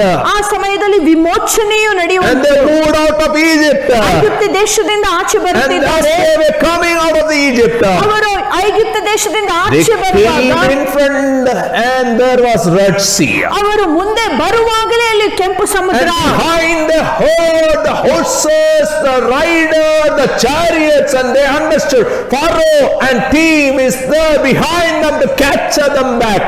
ಮತ್ತು ಹಿಂದೆ ನೋಡುವುದಾಗಿದ್ದರೆ ಫರೋಹನು ಮತ್ತು ಆತನ ತಂಡದವರು ಆ ಸೈನ್ಯವೇ ಅವರನ್ನು ಹಿಂದುಗಟ್ಟು ಬರುತ್ತಾ ಇತ್ತು. ಮತ್ತು ಅವರು ಮುಂದೆ ನೋಡುವುದಾಗಿದ್ದರೆ ಕೆಂಪು ಸಮುದ್ರ, ಹಿಂದೆ ಕುದುರೆಗಳು ಮತ್ತು ರಥಗಳ ಶಬ್ದಗಳನ್ನು ಅವರು ಕೇಳುತ್ತಾ ಇದ್ದರು. Moses and Israelites felt they are trapped by no way out. ಆಗ ಮೋಶೆ ಮತ್ತು ಇಸ್ರಾಯೇಲ್ ಜನರಿಗೆ ಬಂದಂತಹ ವಿಷಯ ಮನಸ್ಸಿನಲ್ಲಿ ಒಂದೇ ಆಗಿತ್ತು, ನಾವು ಒಂದು ಬಲೆಯಲ್ಲಿ ಸಿಕ್ಕಾಕಿಕೊಂಡಿದ್ದೇವೆ, ಈ ಬಲೆಯಿಂದ ಆಚೆ ಬರಲು ಸಾಧ್ಯವಿಲ್ಲ. ಮುಂದೆ ಕೆಂಪು ಸಮುದ್ರ, ಹಿಂದೆ ಫರೋಹನ In that ಸೈನ್ಯವು. trapped moment, ಆ ಒಂದು ಬಲೆಯಲ್ಲಿ ಸಿಕ್ಕಾಕಿಕೊಂಡಿರುವಂತಹ Moses and ಸಮಯದಲ್ಲಿ Israel cried unto God. ಮೋಶೆ ಮತ್ತು ಇಸ್ರಾಯೇಲ್ ಜನರೆಲ್ಲ ದೇವರಲ್ಲಿ ಬೇಡಿಕೊಳ್ಳುತ್ತಾರೆ. And Bible says, ದೇವರ ವಾಕ್ಯ ಹೀಗೆ Hebrews ಹೇಳುತ್ತದೆ, 11:29, ಇಬ್ರಿಯರಿಗೆ ಬರೆದ ಪತ್ರಿಕೆ 11ನೇ ಅಧ್ಯಾಯದ Pharaoh and 29ಕ್ಕೆ, team was drowned, ಫರೋಹನ ಸೈನ್ಯವು ಎಲ್ಲವೂ ಅಲ್ಲಿ but ಮುಳುಗಿಸಿ ಹೋಯಿತು. Israel was saved because of their faith. ಆದ್ರೆ ಇಸ್ರಾಯೇಲ್ ಜನರಲ್ಲಿ ಇರುವಂತ ನಂಬಿಕೆ ನಿಮಿತ್ತವಾಗಿ ಅವರು ರಕ್ಷಣೆ I ಹೊಂದಿದರು. don't know what trap situation you are going to today. ಇವತ್ತು ನೀವು ಯಾವ ಬಲೆಯಲ್ಲಿ ಸಿಕ್ಕಾಕಿಕೊಂಡಿದ್ದೀರೋ ನನಗೆ Your ಗೊತ್ತಿಲ್ಲ. story may be a story of exploitation. ನಿಮ್ಮ ಜೀವಿತದ ಕಥೆಯು ಬೇರೆಯವರು ನಿಮ್ಮನ್ನು Your ದಬ್ಬಾಳಿಸುತ್ತಾ story may be ಇದ್ದಾರೆ. a story of oppression. ನಿಮ್ಮ ಕಥೆಯು ಅದು ಒಂದು But ದಬ್ಬಾಳಿಸುವಿಕೆ don't ಕಥೆ. get depressed. ಆದ್ರೆ ನೀವು The ನಿರಾಶೆಗೊಳ್ಳಬೇಡಿರಿ. Egypt you see today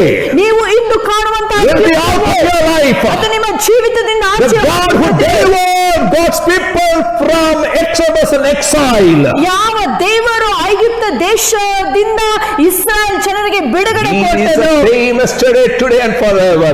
ನೆನ್ನೆಯು ಇವತ್ತು ನಾಳೆಯು ಎಂದಿಗೂ ಆತನು ಆತನಾಗಿದ್ದಾನೆ. He will break every bondage. ಆತನು ಎಲ್ಲ ಬಂಧನವನ್ನು He will ಮುರಿಯುತ್ತಾನೆ. set you free ಆತ ನಿಮಗೆ ಬಿಡುಗಡೆಯನ್ನು to sing ಕೊಡುತ್ತಾನೆ. His praises. ಆತನನ್ನು Next ಸ್ತುತಿಸುವುದಕ್ಕಾಗಿ. picture you see here, ಮುಂದಿನ ಚಿತ್ರ verse 6. 6ನೇ ವಾಕ್ಯ, Their teeth tear us apart. ಅವರ ಹಲ್ಲುಗಳು ಬೇಟೆಯಾಡುವ ಹಾಗೆ ನಮ್ಮನ್ನು ಹರಿದು ಬಿಡುತ್ತವೆ. Praise be to the Lord who has not let us be torn by their teeth. ಆದರೆ ನಮ್ಮನ್ನು ಅವರ ಹಲ್ಲುಗಳಿಗೆ ಬೇಟೆಯಾಗಿ ಕೊಡದೇ ಇದ್ದ ಯೆಹೋವನಿಗೆ ಸ್ತೋತ್ರವಾಗಲಿ. David was a wonderful shepherd. ದಾವೀದನು ಒಂದು ಅದ್ಭುತವಾದ As ಕುರುಬನಾಗಿದ್ದನು. a teenager, he was taking care of his dad's sheep. ಆತನು ಹದಿವಯಸ್ಸಿನಲ್ಲಿ ಇರುವಾಗಲೇ ಆತನು ತಂದೆಯ ಕುರಿಗಳನ್ನು Many ಮೇಯಿಸುತ್ತಿದ್ದನು. times wild animals comes to attack his sheep. ಅನೇಕ ಸಾರೆ ಅನೇಕ ಪ್ರಾಣಿಗಳು ಆತನ ಕುರಿಗಳನ್ನು ಕೊಂಡೊಯ್ಯಲು ಬರುವಾಗ He was not a hireling sheep. ಆತನು ಬಾಡಿಗೆಗೆ ತೆಗೆಯಲ್ಪಟ್ಟಂತ Many ಕುರುಬನಾಗಿರಲಿಲ್ಲ. hireling sheep will say, this is the tail or leg of my sheep, but all other parts was eaten by lion or wolf. ಕೆಲಸಕ್ಕೆ ಬರುವಂತ ಕುರುಬರು ಅನೇಕ ಸಾರೆ ಹುಲಿಯು ಅಥವಾ ಸಿಂಹವು ತಿಂದು ಉಳಿದು ಬಿಟ್ಟಂತ ಆ ಭಾಗಗಳನ್ನು ಯಜಮಾನನ ಬಳಿಗೆ ಕೊಂಡೊಯ್ದು ಹೇಳುತ್ತಾರೆ, ನನ್ನ ಕುರಿಮರಿಯ ಉಳಿದ ಭಾಗ ಮಾತ್ರ ಇದು, ಆ ಸಿಂಹವು ಇದನ್ನು ಸಂಹರಿಸಿತೆಂಬುದಾಗಿ ಅವರು But ಹೇಳುತ್ತಾರೆ. David's story is different. ಆದ್ರೆ ದಾವೀದನ ಕತೆ ವ್ಯತಿರಿಕ್ತ. One day a lion came to attack his sheep. ಒಂದು ದಿನ ಒಂದು ಒಂದು ಸಿಂಹವು ಆತನ ಕುರಿಯನ್ನು ತಿನ್ನಲು ಬಂದಿತ್ತು. He was not scared by the teeth of that lion. ಆ ಸಮಯದಲ್ಲಿ ಆ ಒಂದು ಹುಲಿಯ ಹಲ್ಲುಗಳನ್ನು ನೋಡಿ ಆತನು ಭಯ ಪಡಲಿಲ್ಲ. He pulled apart the body of the lion. ಆ ಒಂದು ಸಿಂಹದ ಬಾಯನ್ನೇ ದಾವೀದನು ಹರಿದ. Another day, bear came to attack his sheep. ಇನ್ನೊಂದು ದಿನ ಆತನ ಕುರಿಯನ್ನು ಸಂಹರಿಸುವುದಕ್ಕಾಗಿ ಒಂದು ಕರಡಿ But ಬಂದಿತು. David, by the name of the Lord, tore apart that bear's head too. ಆದ್ರೆ ದೇವರ ಸಹಾಯದಿಂದ ದಾವೀದನು ಆ ಒಂದು ಆ ಪ್ರಾಣಿಯ ಆ ಬಾಯನ್ನು ಸಹ ಹರಿದು ಹಾಕುತ್ತಾನೆ. One day his dad asked him to visit his brothers, the army people in Israel. ಒಂದು ದಿನ ತಂದೆ ದಾವೀದನಿಗೆ ಹೀಗೆ ಹೇಳುತ್ತಾನೆ, ಮಗನೇ ಹೋಗಿ ನಿನ್ನ ಅಣ್ಣಂದಿರನ್ನೆಲ್ಲ ಸೈನ್ಯದಲ್ಲಿ ಇರುವಂತವರನ್ನು ಸಂಧಿಸು ಎಂಬುದಾಗಿ. That day he saw something very strange. ಆ ದಿನ ಆತನು ಒಂದು ವಿಚಿತ್ರವಾದ ಸಂಗತಿ. Oh Israel, King Saul and his team all are trapped. Enemies everywhere. Philistines is surrounded the capital city. ಆ ಸಮಯದಲ್ಲಿ ಆ ಒಂದು ಪಟ್ಟಣದ ಸುತ್ತಲೂ ಇಸ್ರಾಯೇಲ್ ದೇಶದ ಸುತ್ತಲೂ ಅನೇಕ ಫಿಲಿಸ್ಟಿಯರು ತಮ್ಮ ಸೈನ್ಯದಿಂದ ಅವರು ಸುತ್ತಿಕೊಂಡಿದ್ದಾರೆ. Like a roaring lion, Goliath, the 9 feet man, is threatening and challenging God's people. 9 ಅಡಿಯ ಮನುಷ್ಯನಾದ ಗೊಲಿಯಾತನು ಆತನು ಸಿಂಹದ ಹಾಗೆ ಗರ್ಜಿಸುತ್ತಾ ದೇವ ಜನರಿಗೆಲ್ಲ ಆತನು ಸವಾಲನ್ನು ಹಾಕುತ್ತಿದ್ದಾನೆ. King Saul don't know what to do. ಅರಸನಾದ ಸೌಲನಿಗೆ ಏನು Nor anybody in the leadership know what to do. ನಾಯಕರಿಗೆ ಏನು ಮಾಡಬೇಕಂತ ಅವ್ರಿಗೆ ಗೊತ್ತಿಲ್ಲ.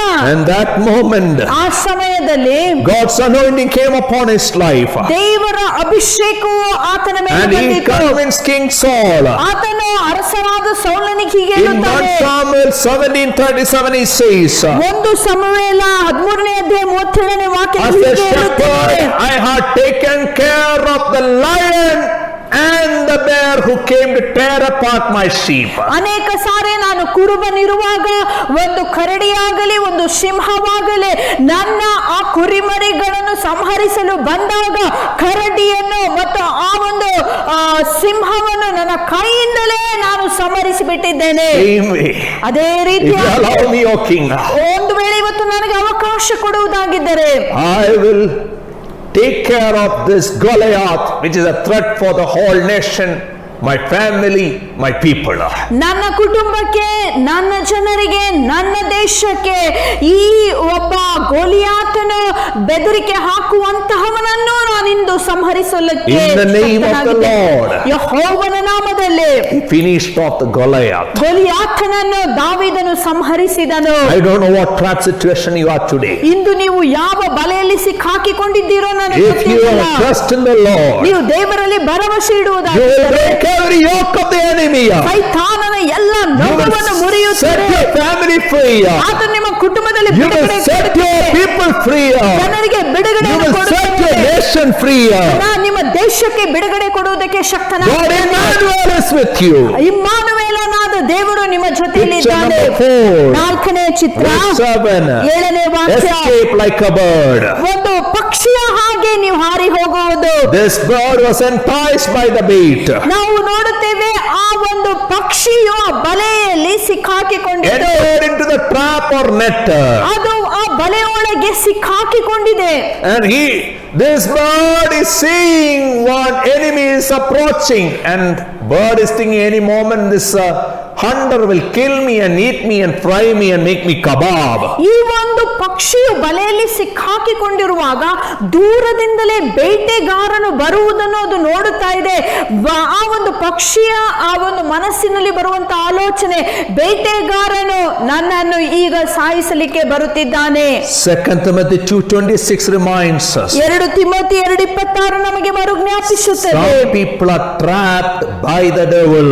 ಕೆಲವು ಜನರನ್ನು ಸೈತಾನನು ಈ ರೀತಿಯಾಗಿ ಬಲೆಯಲ್ಲಿ Samson was ಸಿಕ್ಕಾಕಿಸಿದ್ದಾನೆ. a strong man, ಸಂಸೋನನು ಆತನು ಬಲಿಷ್ಠನಾದ but ವ್ಯಕ್ತಿ, he never took God factor serious in his life. ಆದರೆ ಆತನು ದೇವರನ್ನು ತನ್ನ ಜೀವಿತದಲ್ಲಿ ಗಂಭೀರವಾಗಿ ಹಿಂಬಾಲಿಸಲಿಲ್ಲ. And in the process, ಆ ವಿಧಾನದಲ್ಲಿ he yielded to every temptation. ಬಂದಂತ ಎಲ್ಲಾ ಶೋಧನೆಗಳಿಗೆ ಆತನು ಅಧೀನನಾದನು. His temptations controlled him. ಆತನಲ್ಲಿರುವಂತ ಎಲ್ಲಾ ಶೋಧನೆಗಳು ಆತನ He ಮೇಲೆ lost his ಹತೋಟಿ spiritual vision. ಆತನು ತನ್ನ ಆತ್ಮೀಕ ದರ್ಶನವನ್ನು One day the ಕಳೆದುಕೊಂಡನು. Philistines captured him. ಒಂದು ದಿನ ಫಿಲಿಸ್ಟಿ ಜನರು ಆತನನ್ನು He ದಬ್ಬಾಳಿಸುತ್ತಾರೆ. was called to deliver God's people from Philistine captivity. ಫಿಲಿಸ್ಟರ ಹತೋಟಿಯಿಂದ ಬಿಡಿಸುವುದಕ್ಕಾಗಿ ದೇವರು ಆತನನ್ನು But now he ಕರೆಯುತ್ತಾರೆ. is captive. ಆದರೆ ಈಗ ಆತನು ಫಿಲಿಸ್ಟರ ಬಲಿಯಲ್ಲಿ Already he lost his ಸಿಕ್ಕಿಕೊಂಡಿದ್ದಾನೆ. spiritual vision. ಆಗಲೇ ಆತನು ತನ್ನ ಆತ್ಮಿಕ ದೃಷ್ಟಿಯನ್ನು Now they plucked ಕಳೆದುಕೊಂಡಿದ್ದಾನೆ. out his physical vision. ಈಗ ಆತನ ಶಾರೀರಿಕವಾದ ಕಣ್ಗಳನ್ನು ಅವರು And ಕಿತ್ತಾಕಿದ್ದಾರೆ he is called to perform for them. ಮತ್ತು ಅವರ ಮುಂದೆ ಕೆಲವು ನಾಟಕಗಳನ್ನು ಮಾಡೋದಕ್ಕೆ Judges ಆತನನ್ನು 16:23 to 30 records his last moments. ನ್ಯಾಯಸ್ಥಾಪಕರ ಪುಸ್ತಕ 16ನೇ ಅಧ್ಯಾಯ 23ನೇ ವಾಕ್ಯದಿಂದ 30ನೇ ವಾಕ್ಯದಲ್ಲಿ ನಾವು ನೋಡುವುದಾಗಿದ್ರೆ ಆತನ ವಿಷಯವಾಗಿ ಇಲ್ಲಿ He ಬರೆಯಲ್ಪಟ್ಟಿದೆ. was like a trap bird. ಆತನು ಒಂದು ಬಲೆಯಲ್ಲಿ ಸಿಕ್ಕಾಕಿಕೊಂಡಂತ ಪಕ್ಷಿ In that ಹಾಗಿದ್ದಾನೆ. last moments, ಆ ಒಂದು ಕೊನೆ ಗಳಿಗೆಯಲ್ಲಿ he looked unto God. ಆತನು ದೇವರ ಕಡೆಗೆ And ನೋಡುತ್ತಾನೆ. he said, God, have mercy on me. ಓ ದೇವರೇ, ನನ್ನನ್ನು ಕರುಣಿಸಿ He ಬಿಡು. repented all his sins. ತನ್ನ ಪಾಪದ ಬಗ್ಗೆ And he asked God, ಆತನ ಹೇಳ್ತಾನೆ, have ದೇವರೇ mercy on me. ನನ್ನನ್ನು ಕರುಣಿಸು. One more time. ಇನ್ನೊಂದು ಸಾರಿ, One more chance. ಇನ್ನೊಂದು Have ಅವಕಾಶ. mercy on me, ನನ್ನ Lord. ಮೇಲೆ ಕರುಣೆಯನ್ನು ತೋರಿಸು. God in his great mercy ದೇವರು ತನ್ನ ಮಹಾ had mercy on him ಆತನನ್ನು and ಕರುಣಿಸಿದನು. gave him one more chance. ಆತನಿಗೆ ಇನ್ನೊಂದು ಅವಕಾಶ ಕೊಡುತ್ತಾನೆ. And his soul was set free for God. ದೇವರಿಗೋಸ್ಕರ ಆತನ ಆತ್ಮವು ಬಿಡುಗಡೆ The ಹೊಂದಿತು. snare was broken. ಅಲ್ಲಿ ಇರುವಂತ ಬಲೆಯು ಅದು The ಮುರಿಯಲ್ಪಟ್ಟಿತು. enemy were killed. ಅಲ್ಲಿ ಬೇಟೆಗಾರರೆಲ್ಲ And his name is recorded in Hebrews chapter 11. ಇಬ್ರಿಯರಿಗೆ ಬರೆದ ಪತ್ರಿಕೆ 11ನೇ ಅಧ್ಯಾಯದಲ್ಲಿ ಆತನ ಹೆಸರು Samson ಬರೆದಿದೆ. too ಸಂಸೋನನು ಸಹ was delivered because of his faith. ಆತನ ನಂಬಿಕೆಯ ನಿಮಿತ್ತವಾಗಿ ಬಿಡುಗಡೆ ಹೊಂದಿದನು. All these four pictures ಈ 4 ಚಿತ್ರಗಳು talks that God freed God's people out of every trap, individual trap or the trap of many people. ದೇವರು ಎಲ್ಲ ಬಲೆಗಳಿಂದ ತನ್ನ ಜನರನ್ನು ಬಿಡಿಸಿದನು. ಅದು ವ್ಯಕ್ತಿಗತವಾದಂತಹ ಬಲೆ ಆಗಿರಬಹುದು ಅಥವಾ ಸಮುದಾಯಕ್ಕಾಗಿ ಹಾಕಲ್ಪಟ್ಟಂತ ಬಲೆ ಆಗಿರಬಹುದು. ಎಲ್ಲ ಬಲೆಗಳಿಂದ ಯೆಹೋವನು ತನ್ನ ಜನರನ್ನು ಬಿಡಿಸಿದನು. And then the psalmist concludes the psalm. ಮತ್ತು ಈ ಕೀರ್ತನೆಗಾರನು ಈ ಕೀರ್ತನೆಯನ್ನು ಹೀಗೆ ಮುಕ್ತಾಯಗೊಳಿಸುತ್ತಾನೆ. Verse 8. 8ನೇ ವಾಕ್ಯ, Verse 8 focuses on God's strong name. ಯೆಹೋವನ ಬಲವಾದ ನಾಮದ ಕುರಿತಾಗಿ 8ನೇ ವಾಕ್ಯವು ತೋರ್ಪಡಿಸುತ್ತದೆ. It reminds us, tell your stories to others. ಅದು ನಮಗೆ ಮರುಜ್ಞಾಪಿಸುವಂತ ವಿಷಯವೇನೆಂದರೆ, ನಿಮ್ಮ ಕಥೆಗಳನ್ನು ಇತರರ ಜೊತೆಯಲ್ಲಿ If God ಹಂಚಿರಿ. has set you from trap, ಒಂದು ವೇಳೆ ದೇವರು ಬಲೆಯಿಂದ ನಿಮಗೆ ಬಿಡುಗಡೆ tell ಕೊಟ್ಟಿದ್ದರೆ, that story to somebody who is captive. ಯಾರ್ಯಾರು ಬಂಧನದಲ್ಲಿದ್ದಾರೋ ಅಂತವರಿಗೆ ಆ ಕಥೆಯನ್ನು ನೀವು ಹೇಳಿರಿ. Tell them, God who delivered me can deliver you too. ನನ್ನನ್ನು ಬಿಡಿಸಿದಂತ ದೇವರು ನಿನ್ನನ್ನು ಬಿಡಿಸುವುದಕ್ಕೆ ಶಕ್ತನಾಗಿದ್ದಾನೆ. We see one man in Mark's Gospel chapter 5. ಮಾರ್ಕನ ಸುವಾರ್ತೆ 5ನೇ ಅಧ್ಯಾಯದಲ್ಲಿ ಒಬ್ಬ ವ್ಯಕ್ತಿಯನ್ನು ನಾವು ನೋಡುತ್ತೇವೆ. His family, his people, everybody deserted him. ಸ್ವಂತ ಕುಟುಂಬದವರು, ಆತನ ಸಮುದಾಯವರ್ದವರು ಎಲ್ಲರೂ ಆತನನ್ನು ತಿರಸ್ಕರಿಸಿದ್ದಾರೆ. He lost his mind. Demons dwell in his life. ಆತನು ತನ್ನ ಮನಸ್ಸಿನ ಶಕ್ತಿಯನ್ನು ಕಳೆದುಕೊಂಡಿದ್ದಾನೆ. ದೆವ್ವ ಪೀಡಿತನಾಗಿದ್ದಾನೆ. He is not wearing dress. ಆತನು ಬಟ್ಟೆಯನ್ನು ಸಹ He ಧರಿಸಿಕೊಂಡಿಲ್ಲ. is laying alone in cemetery. ಆತನು ಸಮಾಧಿಯಲ್ಲಿ ಒಬ್ಬಂಟಿಗನಾಗಿ He is a threat to ಜೀವಿಸುತ್ತಿದ್ದಾನೆ. everybody. ಎಲ್ಲರಿಗೂ ಆತನು ಬೆದರಿಕೆ But one ವ್ಯಕ್ತಿ. day his maker Jesus met him. ಆದರೆ ಒಂದು ದಿನ ಸೃಷ್ಟಿಕರ್ತನಾದ ಯೇಸು ಆತನನ್ನು For ಸಂಧಿಸುತ್ತಾನೆ. Jesus, he was more precious than 2,000 plus pigs. ಯೇಸು ಸ್ವಾಮಿ ಆತನನ್ನು ನೋಡುವಾಗ ಆತನ ಬೆಲೆಯು 2,000 ಹಂದಿಗಳಿಗಿಂತ ಹೆಚ್ಚಾಗಿತ್ತು. For many he was a headache. For Jesus he was valuable. ಅನೇಕರಿಗೆ ಈತನು ತಲೆನೋವನ್ನು ಕೊಡುವಂತ ವ್ಯಕ್ತಿ ಆಗಿದ್ದರೆ, ಯೇಸು ಸ್ವಾಮಿಗೆ ಈತನು ಬೆಲೆ ಬಾಳುವಂತ ವ್ಯಕ್ತಿ ಆಗಿದ್ದನು. Nobody valued him. ಯಾರು ಆತನನ್ನು In ಗೌರವಿಸಲಿಲ್ಲ. his helpless, worthless depression mode time, God valued him. ಆತನು ಕುಗ್ಗಿ ಹೋಗಿರುವಂತ ನಿಸ್ಸಹಾಯಕವಾದ ಪರಿಸ್ಥಿತಿಯಲ್ಲಿರುವಂತ ಸಮಯದಲ್ಲಿ ಯೇಸು ಸ್ವಾಮಿಯು ಆತನನ್ನು ಮೌಲ್ಯನೆಂದು ಎಣಿಸಿದನು. ಯೇಸು ಆತನಿಗೆ ಬಿಡುಗಡೆಯನ್ನು ಕೊಡುತ್ತಾನೆ. Then he pleads with Jesus. ಆನಂತರ ಯೇಸು ಸ್ವಾಮಿಯಲ್ಲಿ ಆತನು ಬೇಡಿಕೊಳ್ಳುತ್ತಾನೆ. Mark 5:19 says, ಮಾರ್ಕನ ಸುವಾರ್ತೆ 5ನೇ ಅಧ್ಯಾಯ 19ನೇ ವಾಕ್ಯ. Jesus, let me come along with you. ಯೇಸು ಸ್ವಾಮಿಯಲ್ಲಿ ಬೇಡಿಕೊಳ್ಳುತ್ತಾನೆ, ಯೇಸುವೆ ದಯಮಾಡಿ ನಾನು ನಿನ್ನ ಜೊತೆ ಬರುತ್ತೇನೆ. ಯೇಸು ಸ್ವಾಮಿ ಆತನಿಗೆ ಹೀಗೆ ಹೇಳುತ್ತಾನೆ, ನೀನು ನಿನ್ನ ಕುಟುಂಬದ ಕಡೆಗೆ ದೇವರು ನಿನಗೋಸ್ಕರ ಮಾಡಿರುವಂತ ವಿಷಯಗಳನ್ನು ಅವ್ರು ತಿಳಿಯಪಡಿಸು. He went like coronavirus. ಆತನು ಕೊರೋನಾ ವೈರಸ್ ತರ ಹೋದ. Not only to his family. ತನ್ನ ಸ್ವಂತ ಕುಟುಂಬಕ್ಕೆ ಮಾತ್ರ ಅಲ್ಲ, 10 cities, Decapolis. ಆತನು ದಕಾಪೋಲಿಸ್ ಎಂಬ 10 ಪಟ್ಟಣಗಳಿಗೆ ಹೋಗುತ್ತಾನೆ. And he told the goodness of God, the deliverance of God, that stories to 10 cities, and everybody was prepared to accept Jesus. ಯೇಸು ಸ್ವಾಮಿಯ ಹಿತದ ಕುರಿತಾಗಿ, ಒಳ್ಳೆತನದ ಕುರಿತಾಗಿ ಹೋದಲ್ಲೆಲ್ಲ ಆತನು ಹಂಚುತ್ತಾ ಇದ್ದನು. ಆಗ ಜನರು ಆ ಮಾತನ್ನು ಅವರು ಸ್ವೀಕರಿಸಿಕೊಂಡರು. Don't keep God's deliverance for yourself. Share it with somebody. Somebody will be touched. They will be delivered because of your story. ದೇವರು ನಿಮಗೆ ಮಾಡಿರುವಂತ ಎಲ್ಲ ಹಿತದ ಕುರಿತಾಗಿ ನಿಮ್ಮ ಜೊತೆಯಲ್ಲಿ ಅದನ್ನು ನಿಮ್ಮೊಳಗಿಟ್ಟುಕೊಳ್ಳಬೇಡಿರಿ, ಆದರೆ ಹೊಂದಿರುವಂತ ಎಲ್ಲ ಉಪಕಾರಗಳ ಬಗ್ಗೆ ಇತರರ ಜೊತೆಯಲ್ಲಿ ಹಂಚಿಕೊಳ್ಳಿರಿ. Verse 2 reminds us, it talks about men. ಎರಡನೇ ವಾಕ್ಯವು ಜನರು ಎಂಬ ಒಂದು ಶಬ್ದ ಬಗ್ಗೆ ಹೇಳುತ್ತದೆ. The root word is Adam.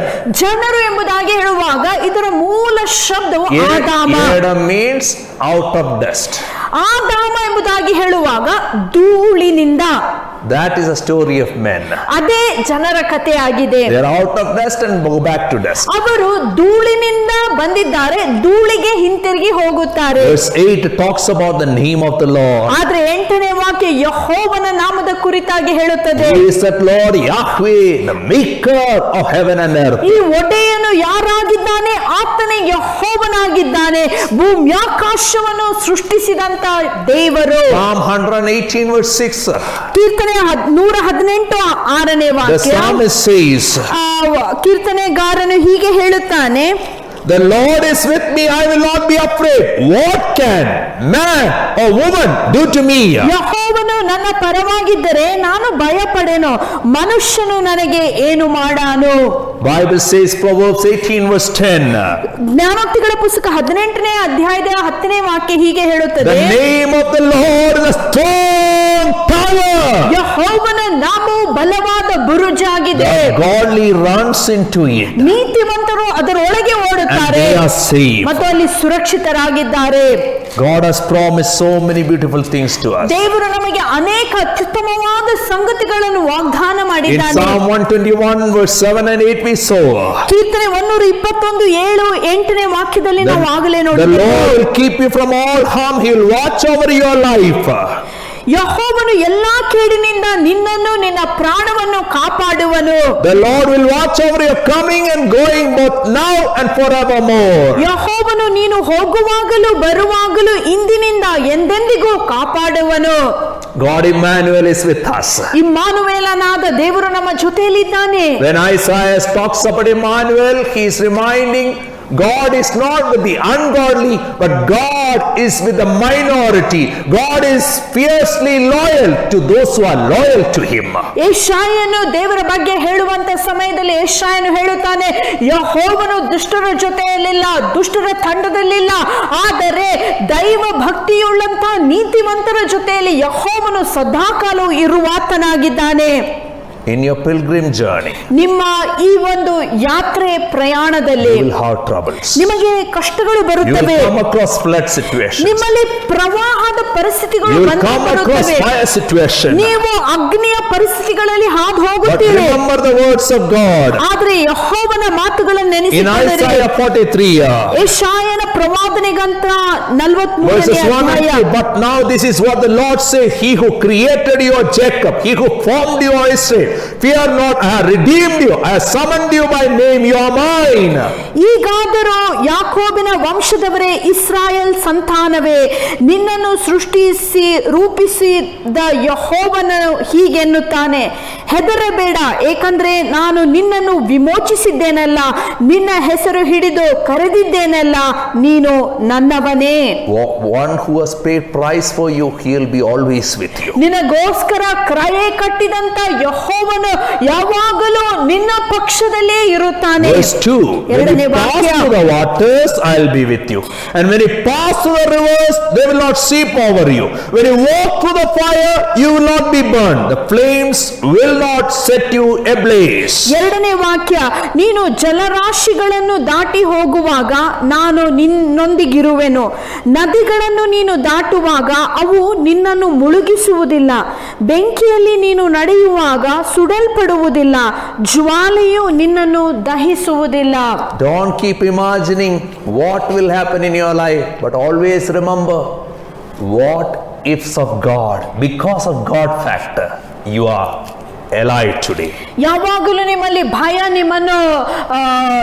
ನಿಮ್ಮನ್ನು ತುಂಬಿಕೊಂಡು ಹೀಗಾದರೆ ಏನಾಗುತ್ತದೆ ಎಂಬುದಾಗಿ ಚಿಂತೆ ಮಾಡಬೇಡಿರಿ. ಆದರೆ ಯಾವಾಗಲೂ ನೆನಪಿನಲ್ಲಿಟ್ಟುಕೊಳ್ಳಿರಿ, ಒಂದು ವೇಳೆ ಯೆಹೋವನು ನಮ್ಮ ಪರವಾಗಿ ಇಲ್ಲದಿದ್ದರೆ ನಮಗೇನಾಗುತ್ತಿತ್ತು. And think and thank God, He has freed you from every traps. ಪ್ರತಿಯೊಂದು ಬಲೆಗಳಿಂದ ಬಿಡಿಸಿದಂತ ಯೆಹೋವನನ್ನು ಯಾವಾಗಲೂ ನೀವು ಸ್ತೋತ್ರ ಮಾಡಿರಿ. Share your stories to others. Because of God's name, I am alive today. ನಿಮ್ಮ ಕಥೆಗಳನ್ನು ಸತತವಾಗಿ ಇತರ ಜೊತೆಗೆ ನೀವು ಹಂಚಿಕೊಳ್ಳಿರಿ. ಯೆಹೋವನ ಕರುಣೆಯಿಂದಲೇ ನಾನು ದಹಿಸಲ್ಪಟ್ಟಿಲ್ಲ. Where everywhere danger everywhere, but everywhere can enjoy the presence of God who is everlasting. ನಮ್ಮ ಸುತ್ತಲೂ ಅನೇಕ ಅಪಘಾತಗಳು, ಅಪಾಯಕರವಾದ ಪರಿಸ್ಥಿತಿಗಳಿದ್ದರೂ ಸಹ ಯೆಹೋವನು ತಾನೇ ನಮ್ಮನ್ನು ಕಾಪಾಡುವಾತನಾಗಿದ್ದಾನೆ, ಬಲೆಗಳಿಂದ ಬಿಡಿಸುವಾತನಾಗಿದ್ದಾನೆ. God bless all of you. ದೇವರು ನಿಮ್ಮನ್ನು ಆಶೀರ್ವಾದ ಮಾಡಲಿ.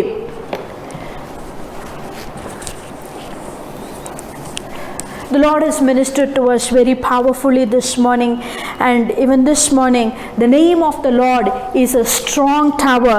The righteous, the Bible says, run into it and they are safe. So this morning let us sing this song, Jesus, name above all names.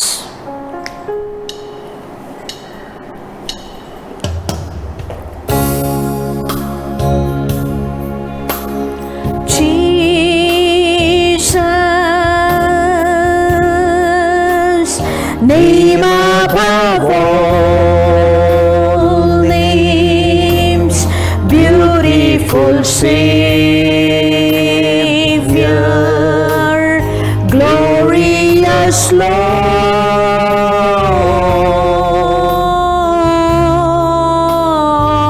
Lord, Emmanuel,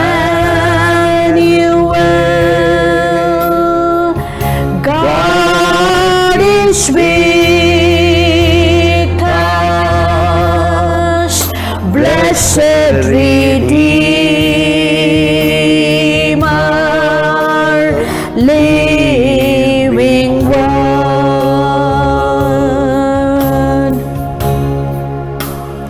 Yesu,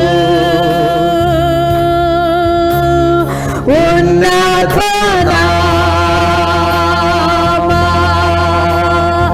Adbhutara Rakshaka, Mahimeya Kartanu,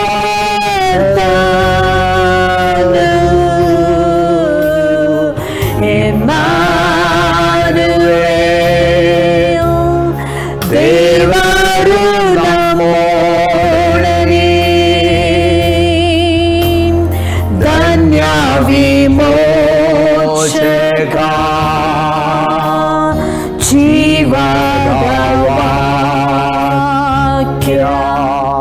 Let us sing Jesus. Jesus, name above all names, beautiful Savior, glorious Lord,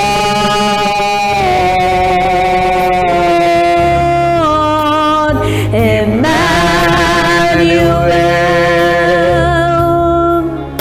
God is with us, blessed Redeemer,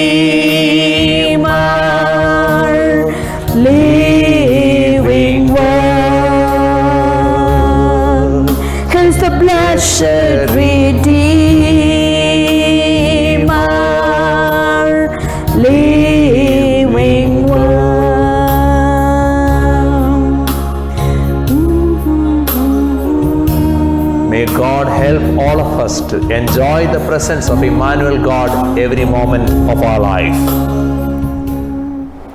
ದೇವರು Immanuel ದೇವರ ಆ ಪ್ರಸನ್ನತೆಯನ್ನು ಅನುಭವಿಸುವುದಕ್ಕಾಗಿ ಎಲ್ಲರಿಗೂ ಸತತವಾಗಿ ಸಹಾಯ ಮಾಡಲಿ. Shall we have the benediction? ನಾವು ಅಂತ್ಯಾಶೀರ್ವಾದವನ್ನು May the ಹೊಂದಿಕೊಳ್ಳೋಣ. amazing grace of our Lord and Savior Jesus Christ, ಯೇಸು ಕ್ರಿಸ್ತನ ವಿಶೇಷವಾದ ಕೃಪೆಯು, the lavish love of God the Father, ತಂದೆಯಾದ ದೇವರ ಅಳತೆ ಇಲ್ಲದಂತ ಪ್ರೀತಿಯು, the comfort of the blessed Holy Spirit ಪರಿಶುದ್ಧಾತ್ಮನ ಅನ್ಯೋನ್ಯತೆಯು, ಸಂತೈಸುವಿಕೆಯು be with each one of us ನಮ್ಮೆಲ್ಲರ ಜೊತೆಯಲ್ಲಿರಲಿ. to enjoy God's escape every moments in our life.